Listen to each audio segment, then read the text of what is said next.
Hi అండి. అందరికీ నమస్కారం. Welcome to my channel. ఈ వీడియోలో ప్రభుత్వ ఉద్యోగులకు మరియు పెన్షనర్లకు అదిరిపోయే శుభవార్త అండి.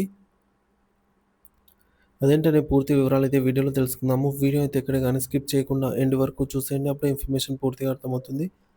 అలాగే వీడియో చూస్తున్న ప్రతి ఒక్కరు వీడియోకి లైక్ చేయండి ఫ్రెండ్స్. ఈ వీడియోని తోటి ఉద్యోగ పెన్షన్ మిత్రులతో అయితే షేర్ చేయండి. కొత్తగా మన ఛానల్ చూస్తున్నవారు ఇంకా ఎవరైనా సబ్స్క్రైబ్ చేసుకోకుంటే వెంటనే మన ఛానల్‌ని సబ్స్క్రైబ్ చేసుకోండి. దీని ద్వారా నేను చేసే లేటెస్ట్ వీడియోస్ అన్నీ మీ వరకు రీచ్ అవుతాయి. ఇక ఆలస్యం చేయకుండా వివరాల్లోకైతే వెళ్ళిపోదాము.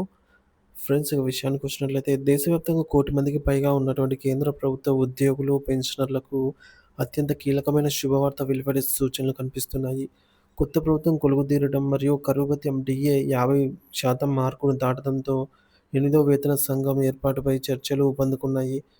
ఈ సంఘం సిఫార్సులు అమలైతే ఉద్యోగుల జీతాలు, పెన్షనర్స్ యొక్క పెన్షన్లలో చారిత్రాత్మక పెరుగుదల నమోదయ్యే అవకాశం అయితే ఉంది. ప్రముఖ ఆర్థిక విశ్లేషణ సంస్థ అంబి అంబెట్ క్యాపిటల్ నివేదిక ప్రకారంగా ఈ పెంపు 30% నుంచి 40% ఉండవచ్చని అంచనా.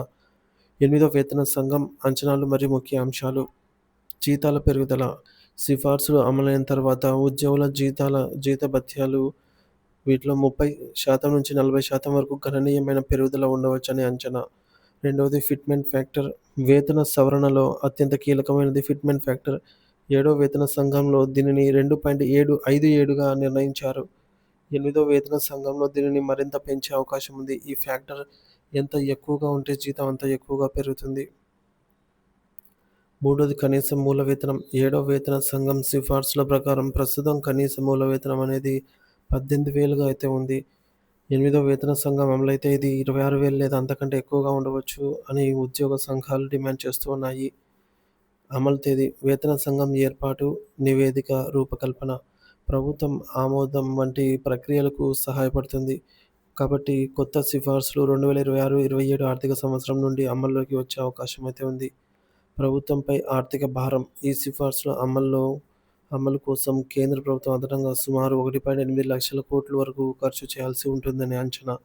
ఏడవ వేతన సంఘం అమలు కోసం ప్రభుత్వంపై 1.02 లక్షల కోట్ల అదనపు భారం పడింది. మరి జీతం ఎలా పెరిగింది? ఫిట్‌మెంట్ ఫ్యాక్టర్, డీఏ విలీనం ఎలా అని చూసుకున్నట్లయితే వేతన సంఘం సిఫార్సులలో 2 ప్రధాన అంశాలు జీతాల పెరుగుదలను నిర్ధారిస్తాయి.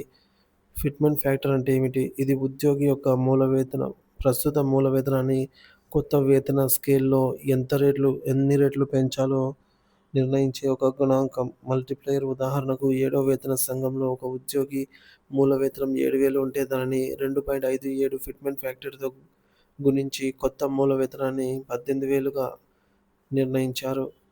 ఈ ఫ్యాక్టర్ పెరిగితే జీతాలు అదే నిష్పత్తిలో పెరుగుతాయి. డీఏ కరువు భత్యం విలీనం.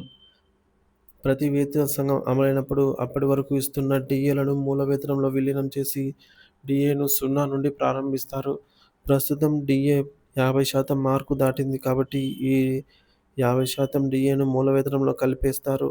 దీనివల్ల ఉద్యోగి వాస్తవ జీతం తగ్గదు కానీ భవిష్యత్తులో లెక్కించే డీఏ, హెచ్ఆర్ఏ వంటి అలవెన్సులు పెరిగిన మూల వేతనంపై లెక్కిస్తారు. ఇది దీర్ఘకాలంలో ఉద్యోగులకు ఎంతో ప్రయోజనకరం.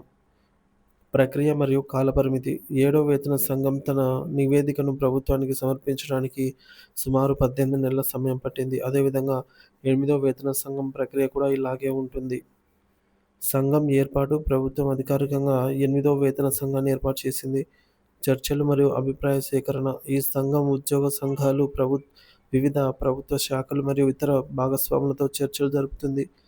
నివేదిక రూపకల్పన. అన్ని అంశాలను పరిగణనలోకి తీసుకుని సమగ్ర నివేదికను సిద్ధం చేస్తుంది. ప్రభుత్వ ఆమోదం మరియు అమలు. ప్రభుత్వం ఈ నివేదికను ఆమోదించి నిర్దేశిత తేదీ నుంచి అమలు చేస్తుంది. ఈ మొత్తం ప్రక్రియకు కనీసం 18-24 నెలల వరకు సమయం పట్టవచ్చని, అందుకే 2026-27 నాటికి అమలు కావచ్చని భావిస్తున్నారు. ఎనిమిదో వేతన సంఘం ఏర్పాటు అనేది కేంద్ర ప్రభుత్వం ఉద్యోగులు, పెన్షనర్ల ఆర్థిక భవిష్యత్తును గణనీయంగా ప్రభావితం చేసే అంశం. జీవన వ్యయం పెరుగుతున్న నేపథ్యంలో వేతన సవరణ వారి కొనుగోలు శక్తిని పెంచడమే కాకుండా వారి జీవన ప్రమాణాలను కూడా మెరుగుపరుస్తుంది. ప్రభుత్వం త్వరలో దీనిపై అధికారిక ప్రకటన చేయవచ్చు అని ఉద్యోగ వర్గాలు ఆశగా ఎదురుచూస్తూ ఉన్నాయి.